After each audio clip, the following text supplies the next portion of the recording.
جن حالات سے وطن عزیز گزر رہا ہے، ہرگز ہم ان حالات کے متحمل نہیں ہو سکتے۔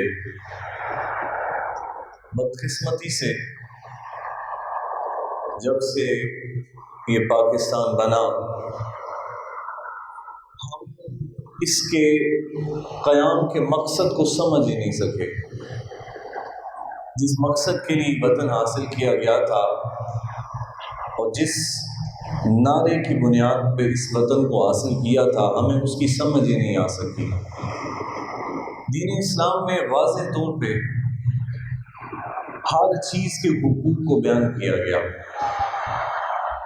یہاں تک کہ انسان تو انسان رہ گئے، سرکار دو عالم صلی اللہ علیہ وسلم نے جانوروں کے حقوق کو بھی بیان فرمایا۔ ایک فاحشہ عورت صرف اس وجہ سے بخشی گئی کہ اس نے ایک پیاسے کتے کو کنویں سے نکال کے پانی پلایا، تو اللہ نے اس کے سبب اس کی بخشش فرما دی کہ اس نے اللہ کی ایک مخلوق کا خیال رکھا۔ سرکار دو عالم صلی اللہ علیہ وسلم صحابہ سے فرمانے لگے ایک عورت کا قصہ کہ جس نے ایک بلی پالی تو اس کو کھانا نہ دیا، جس کے سبب وہ مر گئی، تو حضور فرمایا اللہ قیامت کے دن اس سے اس کا مواخذہ فرمائے گا کہ تیری وجہ سے ایک جانور کی جان چلی گئی۔ تو وہ دین جو اپنے ماننے والوں کو بلا وجہ چیونٹی مارنے کی بھی اجازت نہ دے، اور وہ دین جو اپنے ماننے والوں کو یہ سبق سکھائے کہ اللہ تبارک و تعالیٰ نے ہر وہ چیز جس کے اندر جان رکھی ہے اس کے حقوق بیان فرمائے ہیں، تو اگر ہم حقیقی معنوں میں اس دین کو سمجھ جائیں تو جڑاں والا جیسے واقعات زمین پہ رونما ہونا بند ہو جائیں۔ ہماری بدقسمتی یہ ہے کہ ہم جذباتی لوگ ہیں، اور ہماری اس کمزوری سے غیروں نے وہ فائدہ اٹھایا کہ آج بھی وہ اس بات پہ بغل بجاتے ہیں کہ یہ مسلمان ہیں، ان کو جب چاہو تو جذباتی طور پہ کوئی چوٹ پہنچاؤ اور پھر ان سے جیسا چاہو وہ کام کروا لو۔ حال ہی میں 2 دن پہلے جڑاں والا میں جو بڑا افسوسناک اور اندوہناک واقعہ پیش آیا، آج اس جمعۃ المبارک کے موضوع میں ہم اسی بات کو زیر بحث لائیں گے کہ یہ سارا واقعہ کیا ہے، اس کے محرکات کیا ہیں، اور ہماری آپس کی ذمہ داری کیا ہے۔ یاد رکھیے، دین اسلام نے ہر وہ شخص جو مسلمان حکومت کے زیر اثر آ جائے، جس کو مائنورٹیز کہا جاتا ہے یا اقلیتوں کی ایک نام کے ساتھ جن کو موسوم کیا جاتا ہے، تو دین اسلام نے ان کے حقوق کو بیان فرمایا۔ بلکہ مولا کائنات فرماتے ہیں کہ اگر وہ ذمہ ہونے کے بعد جزیہ نہ بھی ادا کریں تو بھی ذمہ داری ہے کہ ان کے حقوق کی حفاظت کی جائے گی۔ تو جہاں اسلام میں اتنی تاکید آئی ہو، وہاں ایک ہجوم اٹھے اور بغیر کسی دلیل کے، بغیر کسی پروف کے ان کی عبادت گاہوں کو نظر آتش کر دے، ان کے گھروں میں جا کے لوٹ مار کی جائے اور ان کی چادر اور چار دیواری کا خیال بھی نہ رکھا جائے، تو یہ دین اسلام کی تعلیمات نہیں ہے۔ دین نے تو ہمیں یہ سکھایا تھا کہ سرکار دو عالم صلی اللہ علیہ وسلم بیٹھے ہیں اور ایک علاقہ فتح ہوا، تو ایک بیٹی اس قافلے میں تھی جس کے سر پہ چادر نہیں تھی، تو سرکار دو عالم صلی اللہ علیہ وسلم نے اپنی کملی مبارک اٹھائی اور اس کی طرف پھینک کے فرمایا کہ اس کے سر پہ دے دو۔ تو کسی نے کہا کہ حضور یہ کافرہ ہے، فرمایا کافرہ ہے لیکن ہے تو بیٹی ہے۔ اگرچہ کافر کی گھر پیدا ہوئی لیکن ہے تو یہ بیٹی ہے، تو اس کی عصمت اسلام کی ذمہ داری ہے۔ پرسوں ہونے والے واقعہ میں کتنی گھریلو خواتین کی عصمت دری کی گئی جن کو گھروں سے بے گھر کیا گیا اور ان کے گھروں میں لوٹ مار کی گئی۔ میں خبر سن رہا تھا کہ کچھ لوگ تو ایسے تھے کہ جنہوں نے رات کھیت میں گزاری، کہ ان کے گھروں میں اتنی نظر آتش کر دیا ان کے گھروں کو کہ وہ اپنے گھروں میں رہنے کے قابل بھی نہیں رہے۔ پہلا سوال یہ ہے کہ جو ایک بات کی گئی کہ یہ قرآن کریم کی بے حرمتی کی گئی، پہلی بات یہ ہے کہ ہم دونوں پہلوؤں پہ بات کریں گے۔ اگر یہ بات درست ہے کہ قرآن کریم کی بے حرمتی کی گئی تو پھر کیا ہونا چاہیے تھا، اور اگر یہ بات درست ہی نہیں ہے تو جو کچھ ہوا اس سارے سلسلہ میں جواب کون دے گا؟ پہلی بات کی طرف آتے ہیں کہ اگر یہ بات درست مان لی جائے کہ اس جگہ پہ قرآن کریم کی بے حرمتی کی گئی اور وہاں پہ رہنے والے لوگوں نے، جن کے بارے میں بڑا مشہور ہے کہ وہ 2 لوگ تھے، انہوں نے قرآن کریم میں کچھ اس کی سورہ مبارکہ کے اوپر سرخ رنگ کے قلم سے کچھ لکھا، بے ادبی والے الفاظ لکھے اور وہ لکھ کے چلے گئے۔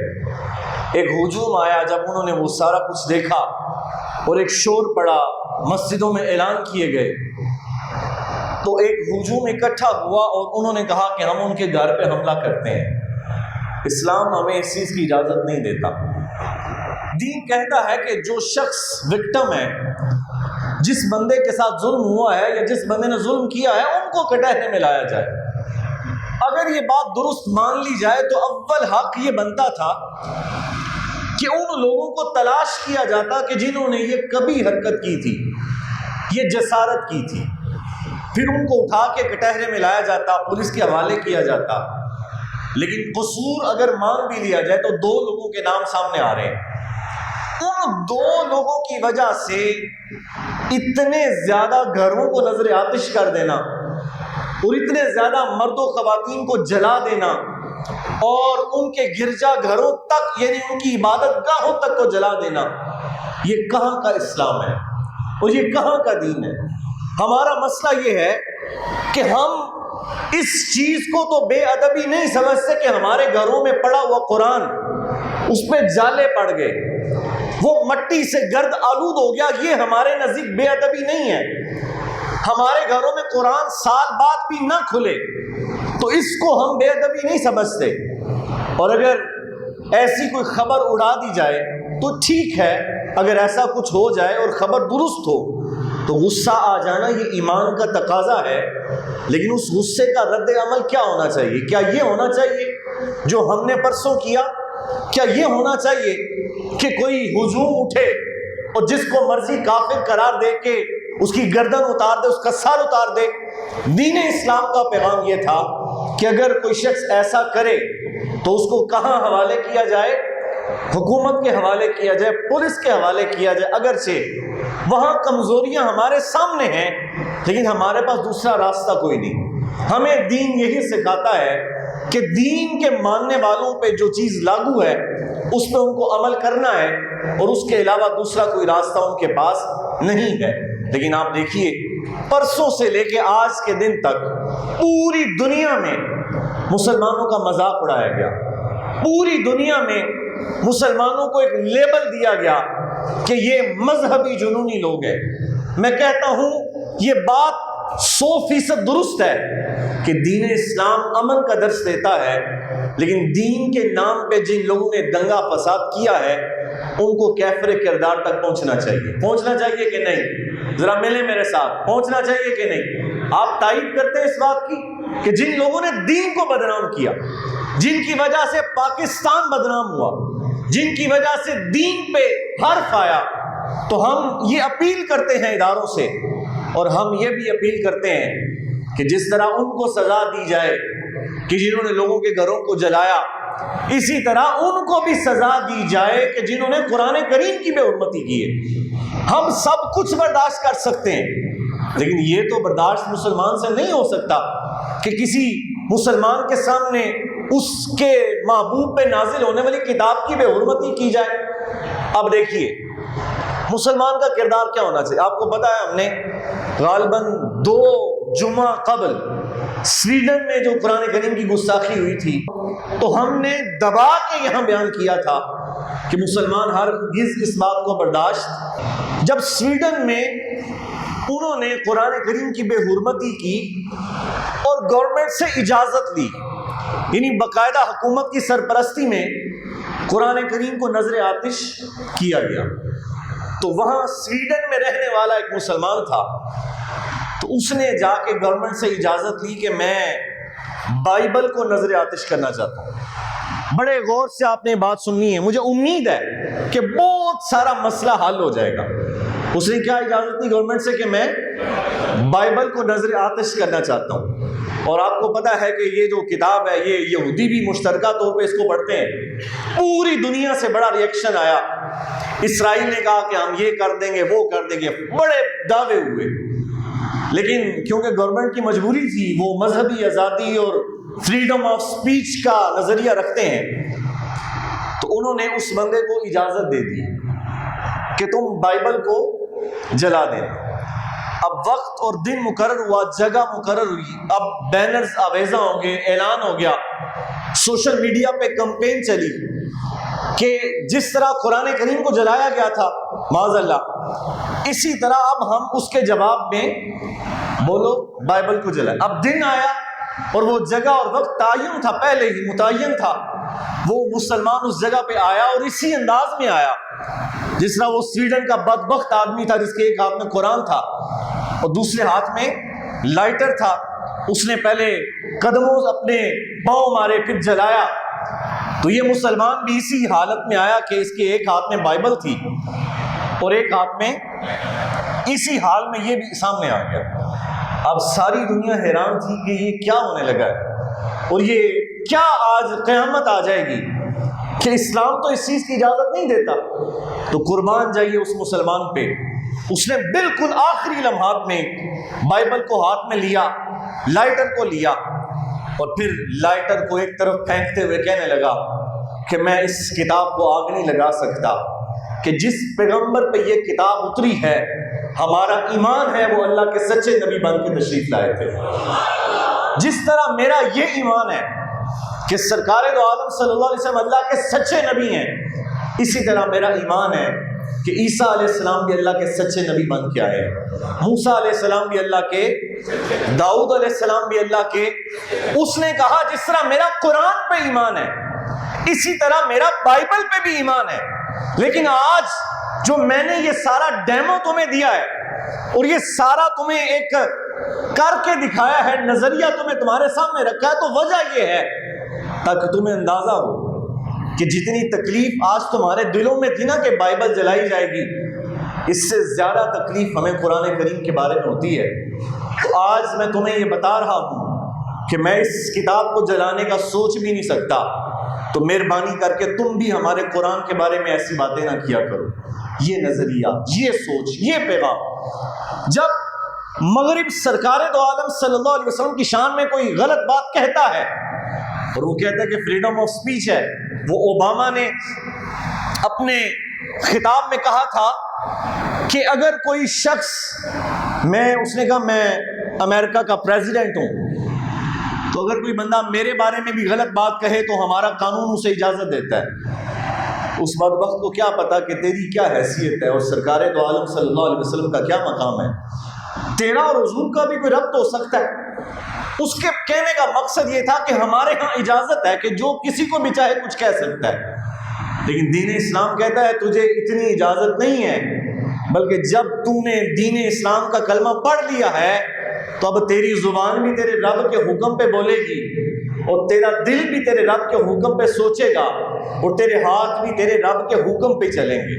صرف وہ کام کیا جائے گا جس کا حکم ہمیں رب نے دیا، اور جس کام سے رب نے روکا ہم اس سے رک جائیں گے۔ دین اسلام کہہ رہے لا اکراہ فی الدین، دین میں کوئی جبر، بولو نا یار، دین میں کوئی جبر، زبردستی کسی بندے کو مسلمان کیا ہی نہیں جا سکتا۔ آپ کو پتا ہمارے ہاں اب یلغار ہے میڈیا کے لحاظ سے، ہر لحاظ سے، تو وہ لوگوں کو بتاتے ہیں کہ یہ لوگوں کو زبردستی مسلمان کرتے ہیں۔ اگر آپ کو ایمان کی صفات آتی ہیں تو اس میں کیا الفاظ ہیں؟ اقرار باللسانی، اتنے ہی آتے ہیں ہمیں جتنی آپ کی آواز ہے دین سے ہمیں، لیکن ابھی اعلان ہو جائے نا کہ باہر ایک بندہ آیا اس نے قرآن جلا دیے تو ہم سب سے بڑے مسلمان ہیں۔ وہ ایک بندہ اس نے مسجد کا سپیکر کھولا ہوا ہے اور سپیکر میں کہہ رہا ہے کہ تسی ناشتے کرتے رہ گئے تو تھے قرآن ساڑ دیتا۔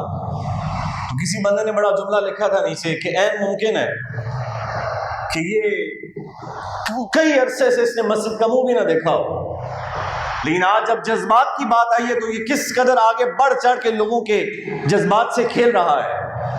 دین اسلام نے کہا تھا کہ قرآن کریم پہ عمل ہونا چاہیے۔ ہم نے قرآن سے محبت کا مطلب صرف یہ سمجھ لیا کہ بڑے اچھے غلاف میں لپیٹ کے، خوشبو لگا کے اور الماری کے سب سے اوپر والے خانے میں رکھ دیں تو ہم نے قرآن سے محبت کر لی، جبکہ قرآن اس لیے نازل نہیں ہوا تھا۔ قرآن کریم تو اس لیے نازل ہوا تھا کہ اس پہ عمل کیا جائے۔ قرآن کریم اس لیے نازل ہوا تھا کہ اس سے فیصلے کیے جائیں۔ قرآن کریم اس لیے نازل ہوا تھا کہ اللہ کے حرام کردہ کو حرام جانا جائے اور جس کو رب نے حلال کیا ہے اس کو حلال جانا جائے۔ لیکن ہم نے قرآن سے محبت صرف اتنی کی ہے کہ گلی میں اگر کہیں قرآن پاک کا کوئی ورق گرا ہوا نظر آئے ہم چون کے اس کو بکس میں ڈال دیتے ہیں، بس ہم سمجھتے ہیں کافی ہو گیا۔ جبکہ قرآن سے اصل محبت کیا ہے کہ قرآن پہ ملے نا میرے ساتھ، قرآن پہ، اور اگر قرآن پہ عمل کر لیا جائے تو یقین جانے جڑا والے واقعات دوبارہ پیش نہ آئیں۔ یہ واقعات کیوں پیش آتے ہیں؟ اگرچہ اس میں کئی ایک باتیں ہیں کہ کون لوگ اس میں ملوث ہوتے ہیں، کون لوگ آگے ہیں، وہ مابز کہاں سے آتے ہیں، ان کو لیڈ کون کرتا ہے اور ان کو آگے ڈائریکشنز کون دیتا ہے، یہ ساری باتیں ہمیں پتہ ہیں، ہم جانتے ہیں، لیکن نشانہ میں اور آپ بنتے ہیں، ہمارے بولے بالے لوگ جن کے جذبات کو اکسا کے۔ آپ کو پتہ ہے تھوڑا عرصہ پہلے، 1 مہینے پرانے کی بات ہے، مئی کی 9 تاریخ کو کیا ہوا ہے؟ یہی تھا نا، جذبات اکسائے گئے، کچھ لوگ آگے لگے، پھر وہ نظر ہی نہیں آئے اور غریب کے بچے بیچارے مارے گئے، ان کی زندگیاں ختم ہو گئیں، اب وہ ساری زندگی جیلوں میں سڑیں گے، اور وہ جو لیڈ کرنے والے لوگ تھے وہ سب کے سب ہی آب زمزم سے نہا کے پاک ہو گئے، اور وہ جو پیچھے لگنے والے لوگ تھے وہ ساری زندگی شاید جیل سے بھی باہر نہ آ سکیں۔ یہی حال اس قسم کے جلسوں اور جلوسوں میں ہوتا ہے۔ میں بڑے درد دل سے آج یہ باتیں آپ کے سامنے رکھنی ہیں کہ اللہ نہ کرے دوبارہ ہمارے ملک میں ایسا کوئی واقعہ پیش آئے، لیکن آپ سے درخواست یہ ہے کہ جب کبھی ایسا واقعہ ہو جائے تو ہمارا کردار کیا ہونا چاہیے؟ ہمارا کردار یہ ہونا چاہیے کہ ہم جس حد تک ہو سکے اپنے قانون کو ہاتھ میں نہ لیں اور اپنے جذبات کو قابو میں رکھیں، اور اگر کوئی بدبخت ایسی جسارت کرتا ہے تو اس کو قانون کے کٹہرے میں لایا جائے، پولیس کے حوالے کیا جائے، اس کو انتظامیہ کے حوالے کیا جائے۔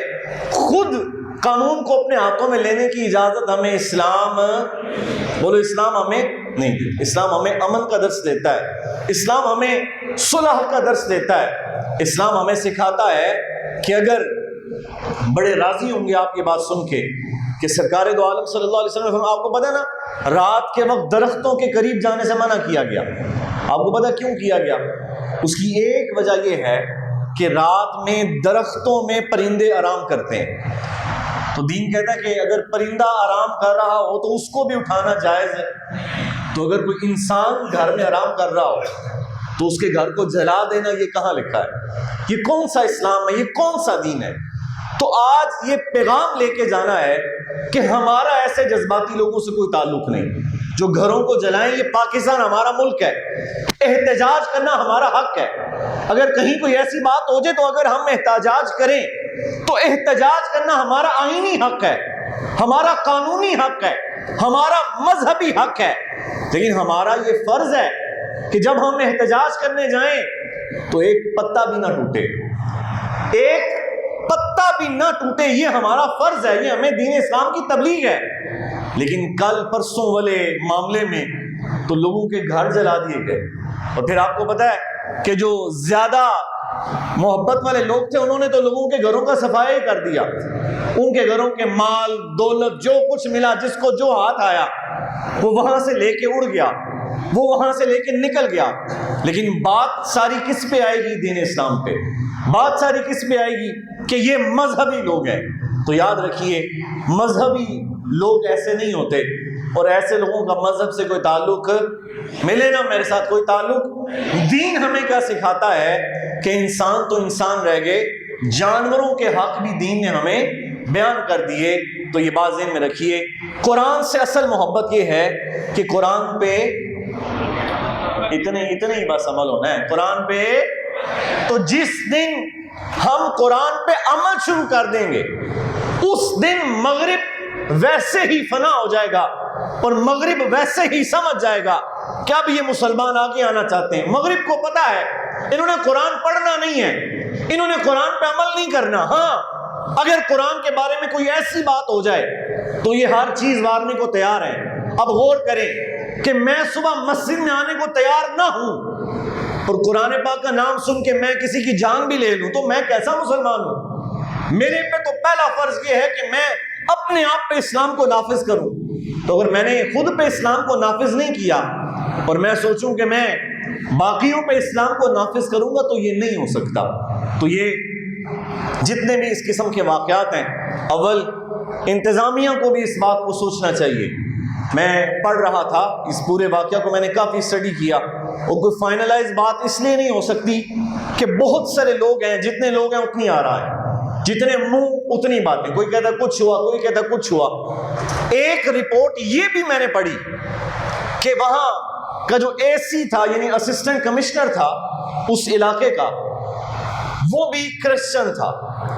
تو جب یہ دو لوگوں کو گرفتار کر لیا گیا، ایک رپورٹ میں عرض کر رہا ہوں اور یہ غلط ہو سکتی ہے، اس میں کوئی دوسری رائے نہیں ہے، لیکن عین ممکن ہے یہ درست ہو، کیونکہ یہ بڑے محفوظ ذرائع تھے جن سے میں نے یہ بات سنی۔ وہ بتانے لگے کہ جب وہ دونوں لڑکے گرفتار ہو گئے تو وہ جو اے سی تھا اس نے درمیان میں پڑھ کے کہا کہ ان کو گرفتار نہیں ہونے دینا۔ تو جب وہ گرفتار نہیں ہوئے تو ہجوم میں اور اشتعال بڑھا اور پھر انہوں نے وہ گرجے گھر جلائے۔ میں بات دوبارہ کہہ رہا ہوں کہ یہ جائز نہیں تھا، اگر وہ گرفتار نہیں بھی ہوئے تو پھر بھی ان کے گھر جلانا جائز، ان کے گرجے جلانا جائز نہیں تھا۔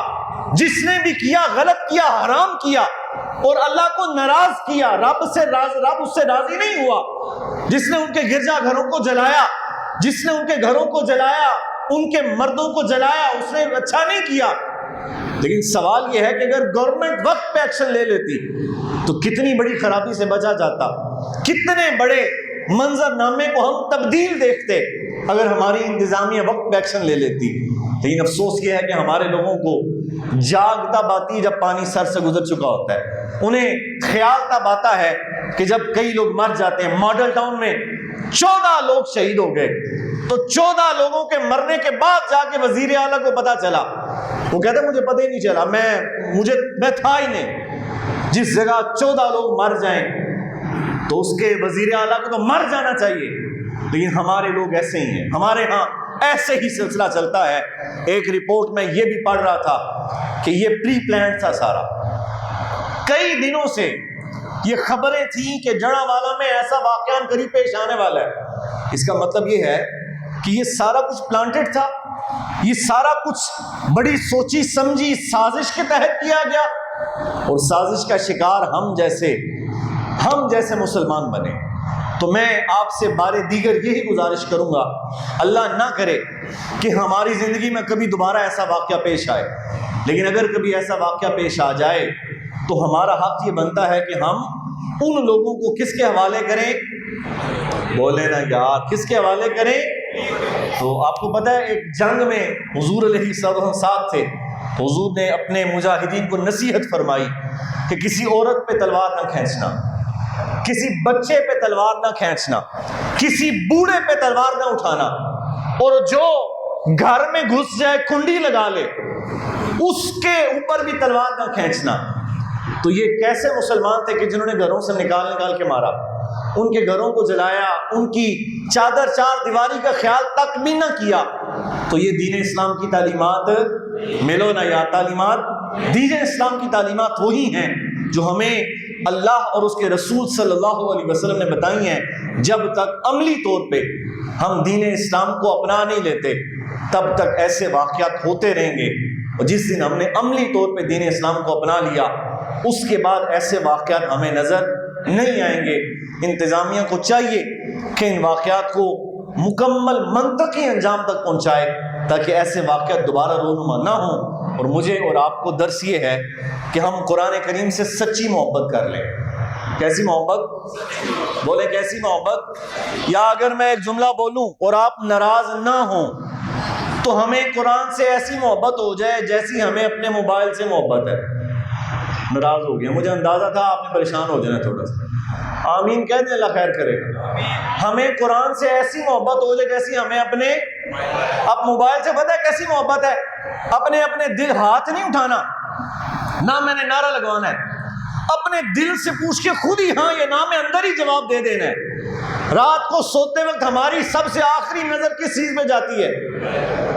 اور صبح اٹھنے کے بعد پہلا نظارہ کس کا ہوتا ہے؟ تو اگر یہ محبت قرآن سے ہو جائے، بولو نا یار، رات کو سوتے ہوئے زبان پہ سورہ ملک شریف کی تلاوت آ جائے اور صبح اٹھے تو اپنے وقت کا آغاز سورہ یاسین کی تلاوت سے کرے، تو بتاؤ رب کتنی بہاریں عطا فرما دے گا. اگر جس طرح ہر 10 منٹ بعد موبائل نکال کے دیکھتے ہیں، وہ کسی نے بڑا خوب کہا تھا، نماز ہوتی نا، نماز جیسے ہی فرضوں کا سلام پھرتا ہے تو فوراً جیب سے موبائل نکال کے دیکھتے ہیں. تو کسی بندے نے لکھا ہوا تھا وہ اینج موبائل دیکھتے ہیں جن قبولیت کا میسج آنا ہے جی، جس طرح میسج آنا ہے کہ قبول ہوئی ہے، کہ یہ ہمارا انداز ہے. جبکہ دین اسلام کا انداز ہمیں یہ نہیں ہے. دین اسلام کہتا ہے قرآن سے محبت ہو جائے، اور کیسی محبت ہو جائے. صحابہ کرام کے بارے میں آتا ہے ان کی زندگی کا لمحہ لمحہ قرآن پڑھتے گزر جاتا تھا.